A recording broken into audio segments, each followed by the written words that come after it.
দেখেন যার হিস্ট্রিটা আমি দেখাইলাম সে শুধু পাই কয়েন বিক্রি করে 90 থেকে 80 হাজার টাকার মতো পেমেন্ট আমার থেকে নিছে। ওয়েলকাম এভরিওয়ান, যারা পাই নিয়ে কাজ করেন কিংবা পাই মাইনিং করেন, যাদের পাই কয়েন আছে তাদের জন্য আজকের এই ভিডিওটা খুবই ইম্পর্টেন্ট। আমার কাছে কিন্তু পাই নেটওয়ার্ক সম্পর্কে অনেকেই হেল্প চায়, আমি যতটুকু পারি তাদেরকে হেল্প করার চেষ্টা করি। আজকে আমাকে দুইজন নক দিয়েছে, তাদের মাঝখানে দুইজনই স্ক্যামের শিকার হয়েছে। তারা তাদের পাই নেটওয়ার্কের যে কয়েনটা আছে এটা সেল দিতে যায় অনলাইনে একজন বাইসেলারের কাছে। এখন ওই বাইসেলার যে আছে সে কয়েনটা নেওয়ার পর তাদেরকে ব্লক করে দেয় এবং তাদেরকে কোনো টাকা পয়সা দেয় না। এখন আপনারা জানেন ক্রিপ্টো মার্কেটের যে ওয়ালেটগুলো থাকে যেখানে আপনি একবার পাঠাবেন সেখান থেকে কিন্তু ফেরত আনার আর কোনো ওয়ে থাকে না। তারাও যে পাই কয়েনটা পাঠাইছে সেটাও কিন্তু ফেরত আনতে পারে নাই, যার জন্য আমাকে নক দিছে যে ভাই আসলে এর বিরুদ্ধে কিছু করা যাবে কিনা কিংবা এই কয়েনটুকু ফেরত আনা যাবে কিনা। আসলে যারা স্ক্যাম করে তারা কিন্তু জানেই যে আসলে কিভাবে স্ক্যাম করলে তার কিছু করা যাবে না, সো সেইভাবেই কিন্তু তারা স্ক্যাম করে।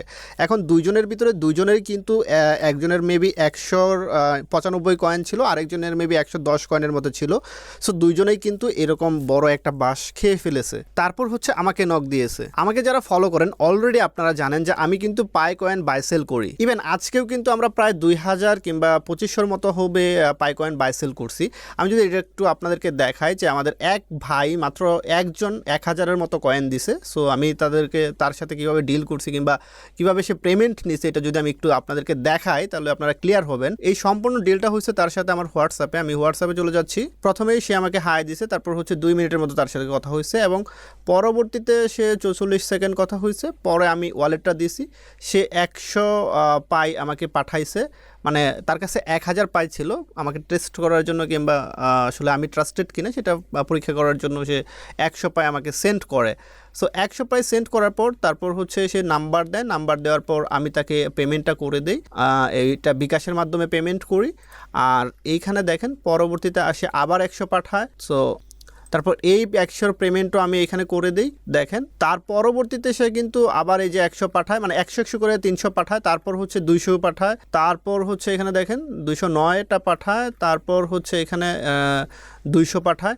সো এইভাবে কিন্তু এই যে দেখেন এটা কিন্তু নগদের মাধ্যমে, অর্থাৎ যেহেতু সে 100 কয়েন সেল করছে তাহলে এখানে মোটামুটি হিউজ একটা অঙ্কের টাকা, যেটা আসলে একটা বিকাশ নাম্বার কিংবা একটা নগদ নাম্বারে নেওয়া সম্ভব না। যার কারণে হচ্ছে ভাই আমাকে ডিফারেন্ট নাম্বার দিছে এবং আমি ডিফারেন্ট নাম্বার থেকে কিন্তু তার পেমেন্টটা একদম পরিশোধ করে দিই। শুধু এই বাই না, এই বাই আজকের দিনের জন্য সর্বোচ্চ ট্রানজ্যাকশন করছে, যার কারণে হচ্ছে এই বাইয়েরটা আমি দেখাইলাম 1000 পাই ট্রানজ্যাকশন করছে এবং খুচরা আছে 200 পাই কিংবা 100 পাই, 150 পাই, এরকম 20 পাই, 30 পাই, এরকম খুচরা অনেক আছে যারা হচ্ছে আমাদের কাছে মার্কেটের স্ট্যান্ডার্ড একটা রেট পেয়ে সেল দিচ্ছে। এখন দেখেন যেই ভাই আমাকে 1000 কয়েন দিছে সে কিন্তু মার্কেট যাচাই করে, রেট যাচাই করে তারপরেই আমাকে দিছে। আমার কাছে ভালো একটা রেট পাইছে কারণেই কিন্তু সে আমাকে 1000 পাই দিছে। এখন অনেকেই জিজ্ঞেস করবে ভাই রেটটা কত, রেটটা একটু বলেন। এখন আমি যদি আপনাদেরকে স্পেসিফিক কোনো রেট বলি সেই ক্ষেত্রে দেখা যাচ্ছে যে আপনারা যারা ক্রিপ্টো মার্কেট নিয়ে একটু বুঝেন কিংবা লড়াচড়া করেন তারা জানেন যে এইগুলার রেট কিন্তু প্রতিনিয়ত আপ ডাউন হয়। আজকে একটা থাকলে কালকে আরেকটা থাকে। আজকে যদি 80 টাকা থাকে কালকে 90 টাকা হয়ে যেতে পারে, 100 টাকা হয়ে যেতে পারে, কিংবা তারপর দিন 70 টাকা 60 টাকা নেওয়া যেতে পারে। আমি আসলে যখন যেই রেট থাকে তাদেরকে, মানে যারা আমার কাছে সেল দেয় তাদেরকে সর্বোচ্চটা দেওয়ার চেষ্টা করি। আমি সীমিত একটি প্রফিট রেখে তাদেরকে একটি ভালো রেট দিয়ে তাদের কয়েনগুলো আমি কিনে নেই। এতে করে কিন্তু তাদের কোনো হ্যাসাল পোহাইতে হয় না কিংবা তাদের টাকা মার যাবে কিংবা তারা পেমেন্ট পাবে না, এই ধরনের কোনো চিন্তা তাদের করতে হয় না। দেখেন যার হিস্ট্রিটা আমি দেখাইলাম সে শুধু পাই কয়েন বিক্রি করে 90 থেকে 80 হাজার টাকার মতো পেমেন্ট আমার থেকে নিছে। আমরা যদি ট্রাস্টেড না হইতাম তাহলে কিন্তু এই 90 থেকে 80 হাজার টাকা সে বাস খাইতো। এই জন্য আমি আপনাদেরকে বলবো যারা ট্রাস্টেড বাই সেলার আছে তাদের কাছেই শুধু আপনারা পাই কয়েন বাই সেল করবেন, আদারওয়াইজ করবেন না। এখন চলেন আপনাদের কিছু কোশ্চেনের অ্যান্সার আমি দেই। আপনারা অনেকেই আমাকে ইনবক্স করেন কিংবা অনেকেই মেসেজ দেন যে আসলে প্রাইস কত, প্রাইস জানার জন্য মেসেজ দেন। প্রাইসটা বলার পরে যারা নতুন তারা বলেন যে ভাই আসলে আপনি কিভাবে এই প্রাইসটা বলতেছেন, আমরা অনলাইনে তো অনেক প্রাইস দেখতেছি, আপনি এত কম প্রাইস বলতেছেন কেন। আমি যদি 90 টাকা যখন রেট থাকে 90 টাকা বলি কিংবা 100 টাকা যখন রেট থাকে 100 টাকা বলি, তখন তাদের মাথা ঘুরে যায় যে আসলে আমরা অনলাইনে এত প্রাইস দেখতেছি কিন্তু এইখানে সেল করতে গেলে এত কম প্রাইস বলতেছে। সো সেটা আমি একটু আপনাদেরকে কনফিউশনটা দূর করে দিই। আমি দেখেন এখানে সার্চ করছি পাই কনভার্ট বিডি। এইখানে দেখেন অ্যামাউন্ট দেখাচ্ছে কত, তারিখ দেখাচ্ছে, মানে আজকের তারিখ আর আজকের সময় সময় দেখাচ্ছে, এই সময়টায় বাংলাদেশে দেখেন 1 পাই সমান সমান কত, এই টাকাটা দেখাচ্ছে। তাহলে আমি যদি এই প্রাইসটা আপনাদেরকে বলি, গুগলের যে প্রাইসটা আছে এই প্রাইসটা বলি, তাহলে তো আপনারা মারবেন আমাকে, তাই না? যে 1000 পায়ে তাহলে আর কত আসতো, হয়তো 50-60 টাকা কিংবা 150-200 টাকার মতো আসতো এই প্রাইসে, তাও আসতো না মেবি। আচ্ছা যাই হোক, আপনারা একটু ক্যালকুলেট করে নিন। দেখেন এইখান থেকে বেশ কিছু ওয়েবসাইট আছে, বাইগেট কিংবা বিটগিট কিংবা কয়েনবেস, এইগুলা কি বলে সেগুলো একটু দেখে চলেন। এখানে দেখেন কয়েনবেসে আসলাম, কয়েনবেসে আসার পরে 1 পাই সমান সমান এই টাকা বিডিটিটা দেখাচ্ছে 0.0671, এই টাকাটা দেখাচ্ছে। এখন এই রেটটা যদি আমি বলি তাহলে আপনারা আমাকে মাথায় বাড়ি দিবেন। আবার এইখানে দেখেন আরেকটা খেলা।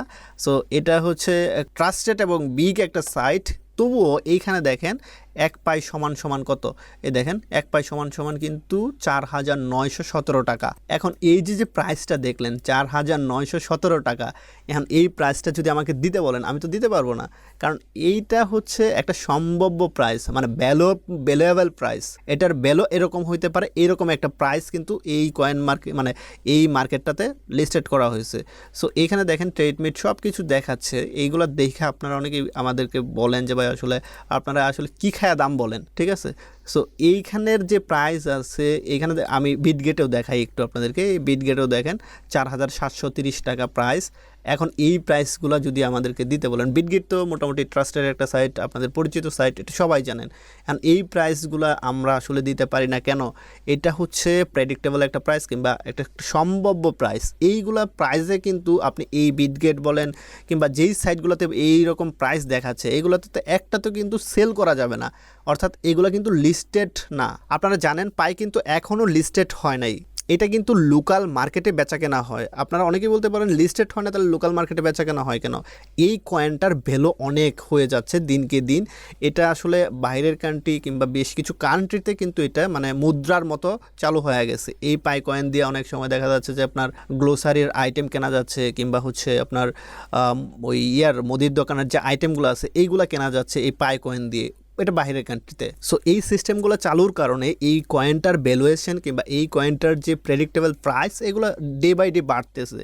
অনেকেই যারা স্টক করে কয়েন কিনে স্টক করে রাখে তারা স্টক করতেছে, যার কারণে হচ্ছে এই কয়েনটা কিন্তু লিস্টেড না হয়েও মোটামুটি ভালো একটা দামে কিন্তু বাইসেল হচ্ছে। অনেক সময় কিন্তু এই কয়েনের দাম বাংলা টাকায় 120, 50, 200 পর্যন্ত চলে যায় মাঝে মাঝে। আবার দেখা যাচ্ছে মাঝে মাঝে কিন্তু একদম 50, 60, 20, 30 পর্যন্ত চলে আসে। এখন কথা হচ্ছে এই পাই কয়েনটা কি আপনার স্টক করে রাখা উচিত কিনা, কিংবা এই কয়েনটা কি আপনি সেল করবেন কিনা। সেই ক্ষেত্রে আমি আপনাকে বলবো, আপনার যদি ইমার্জেন্সি কোনো টাকার প্রয়োজন না থাকে সেই ক্ষেত্রে আপনি স্টক করতে পারেন।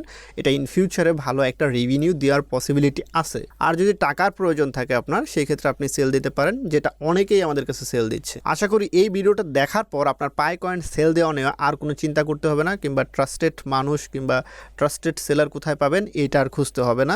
আপনারা আমাদের কাছে সেল দিতে পারেন ট্রাস্ট ওয়েতে। আরেকটা বিষয় আমি ক্লিয়ার করার চেষ্টা করছি যে আসলে অনলাইনের প্রাইসের সাথে আমাদের যে প্রাইস আছে সেটার কেন ডিফারেন্স থাকে। সো সেই বিষয়টাও আমি ক্লিয়ার করার চেষ্টা করছি, আশা করি আপনারা ক্লিয়ার হয়েছেন। আপনার পাই নেটওয়ার্ক কিংবা আপনার পাই মাইনিং নিয়ে যদি কোনো সমস্যা থাকে কিংবা আপনার পাই রিলেটেড যদি কোনো প্রবলেম থাকে, এটা হিউজ লোকের আছে, সো আমাদের কাছে শেয়ার করতে পারেন। আমরা আপনাদের সলিউশন দেওয়ার চেষ্টা করব আমাদের জায়গা থেকে। আমরা যতটুকু পারি আপনার প্রবলেমটা সলভ করার চেষ্টা করব। যদি প্রবলেমটা এমন হয় যে আমরা সমাধান করতে পারবো, তাহলে আপনি নিশ্চিত থাকেন আপনার সমাধানটা আমরা করে দিব। আর যদি এরকম হয় যে আমাদের হাতে সমাধানটা নাই, সেই ক্ষেত্রে হয়তো আমরা করতে পারবো না। আর পাই নেটওয়ার্ক সম্পর্কে পরবর্তীতে কি ভিডিও চান সেটা কমেন্ট সেকশনে জানান, এবং পাই নেটওয়ার্ক সম্পর্কে আপডেট থাকতে আপনারা আমাদের চ্যানেলটি সাবস্ক্রাইব করে রাখেন। আমরা পরবর্তীতে পাইয়ের যেসব আপডেট আসবে সেই সব আপডেট আপনাদের সাথে শেয়ার করব। আর ভিডিওর ডেসক্রিপশনে আমাদের একটি টেলিগ্রাম চ্যানেল দেওয়া আছে, যেটাতে যুক্ত থাকলে আপনি রিয়েল টাইম আপডেট পাবেন, শুধু পাই নেটওয়ার্ক না, আদার্স যে মাইনিং প্রজেক্ট কিংবা এয়ারড্রপগুলো আছে সেই সব এয়ারড্রপ মাইনিং প্রজেক্টের আপডেট রিয়েল টাইম পাবেন। আজকের ভিডিওটি লং করব না, জাস্ট থিওরিক্যাল আলোচনা করলাম। নেক্সট ভিডিওগুলো থেকে আমি চেষ্টা করব আপনাদের যেসব প্রবলেম আছে সেই সব প্রবলেম সলভিংয়ের ভিডিও তৈরি করার জন্য। সো কথা হবে পরের কোনো ভিডিওতে, ততক্ষণ পর্যন্ত অবশ্যই ভালো থাকবেন। আল্লাহ হাফেজ।